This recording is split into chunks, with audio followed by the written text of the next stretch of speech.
Hello everyone, it's my honor to be here to be able to share some of my dreams, my experience with you. Some of you may know me through music or movies, or some of you may not know me at all. I'm just another kid with big dreams. I started this company, it was 2003, I believe. I was 23 years old, and at that time, I just thought I wanted to learn something. Apart from my core business, which is singing, movies, I wanted to learn something more. What I'm learning is actually linked to my core business. I've been doing movies and commercials and music videos for a long time, but how can I enhance that visual effect? And I really think that, there is a high demand for post-production, and that's where we come in. Hong Kong PO is doing very well. Our sub-branch in Shanghai is doing very well. We're opening in May in Beijing, and I hope it's going to do as well. But it's also linked. When I started off this company, I sold one of my houses, and I leased it to the bank, and I borrowed money from the bank to start this company off with 4 people, and now we have over 130 staff. But at that time, was it a gamble? Yes, it was. But I also had 3 commercials in hand that I talked to the producers and the director that if I do this company thing, would I be able to also do the post? So I had about a year's overhead before I opened my company. So I really don't want the wrong message to go out to the kids and say, oh, look, Nick, all he did, he just gambled his house for a great future. No, I didn't. No, although yes, it's a gamble, but I had a kind of a safety net behind it. I really don't know what my best leadership qualities are or my worst. I think these are just, I think these should be complimented or criticized by other people. And it's not for someone, as one person should say, am I a good father? Am I a good human being? You can say all that, but it would mean nothing. It should be said by my staff.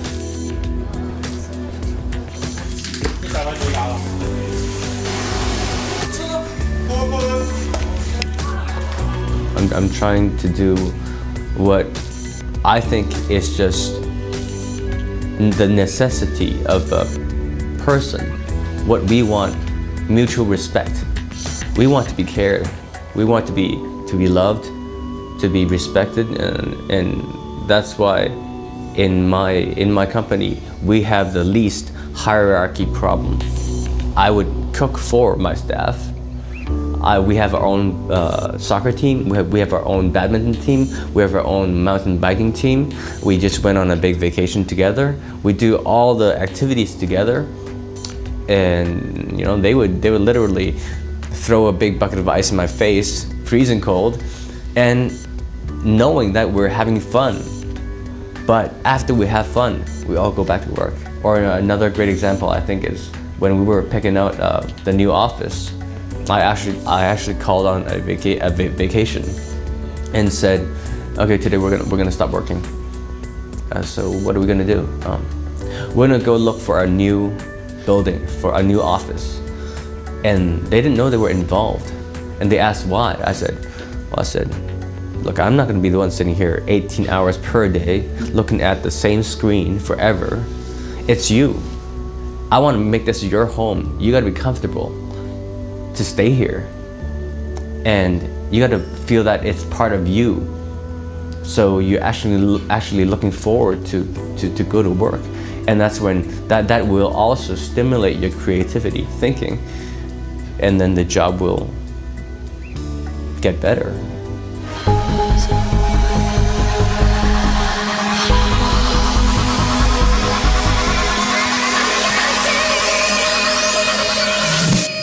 I think creative thinking is probably the most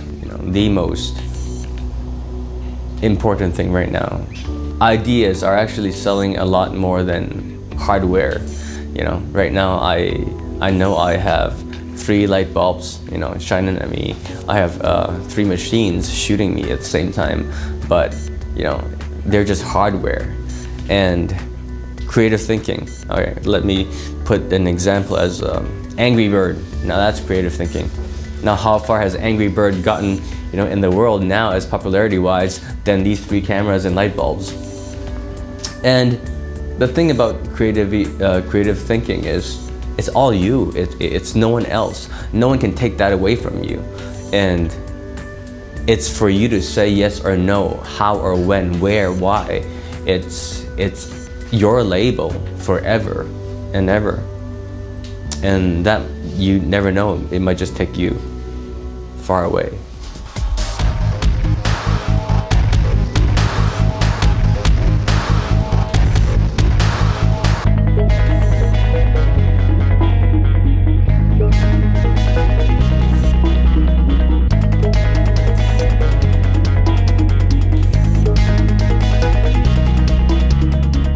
To train up your creativity, I would have to say, as what Bruce Lee said, again, you know, to be honest with yourself. What do you love most?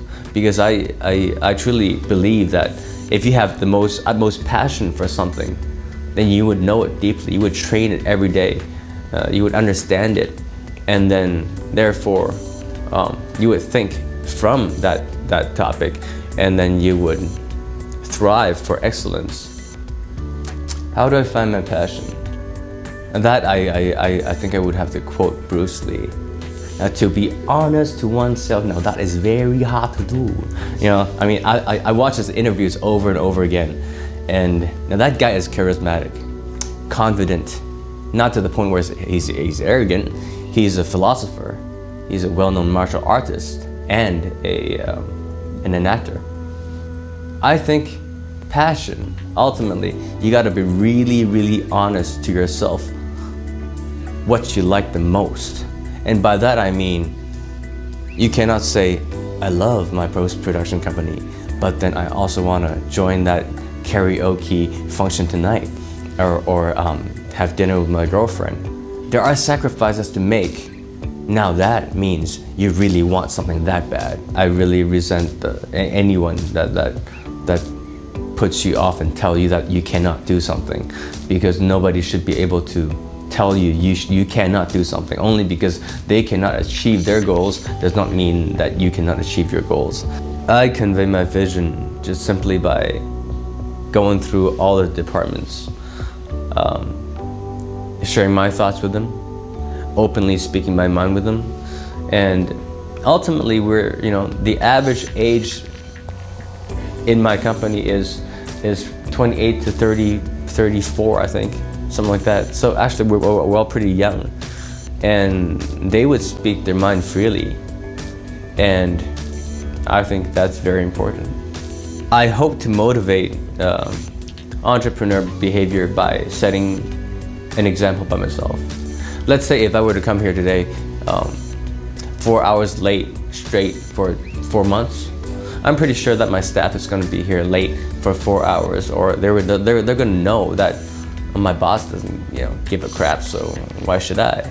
But if I'm here first day every morning, and I set that example for a period of time, they know that this guy really cares, and then they're going to be here, and we're going to share our thoughts. We're going to have breakfast together. We're going to do a lot of things together, and things should go well, from there.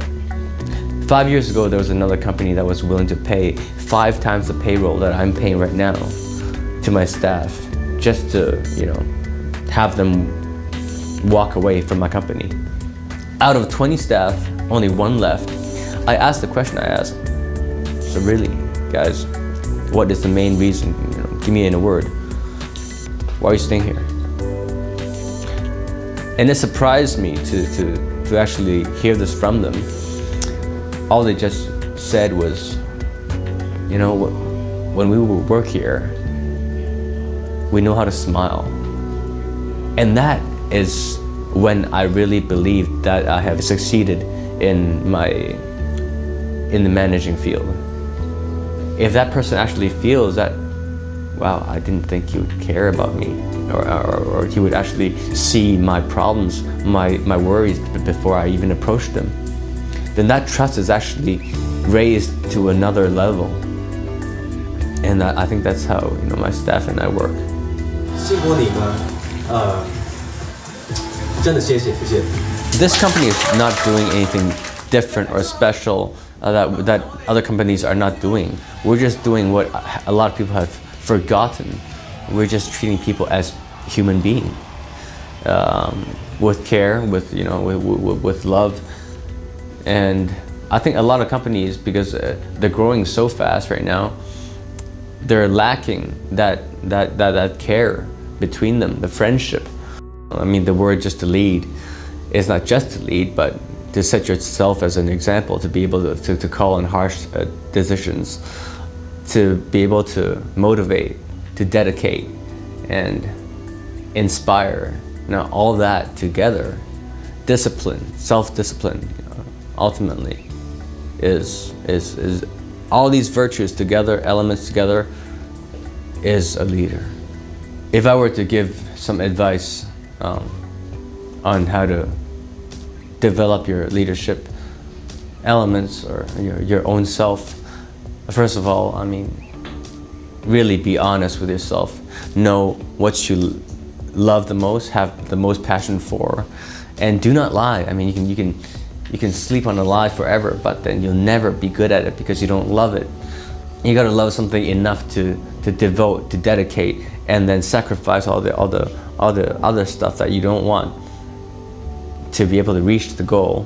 And secondly, never duplicate or replicate. Let's say today you see this kid called Nicholas C sitting right in front of you.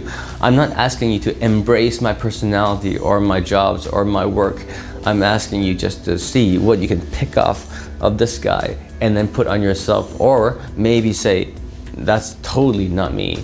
I'm not gonna do what he's gonna do for a living, or how to lead. I think he's wrong. That's fine also. Not to embrace everything, not to replicate or duplicate, but really find yourself. But through that, you must be honest. And if you have all that down, that might just be in a sentence, but if you have all that down and it's really from here, you will lead.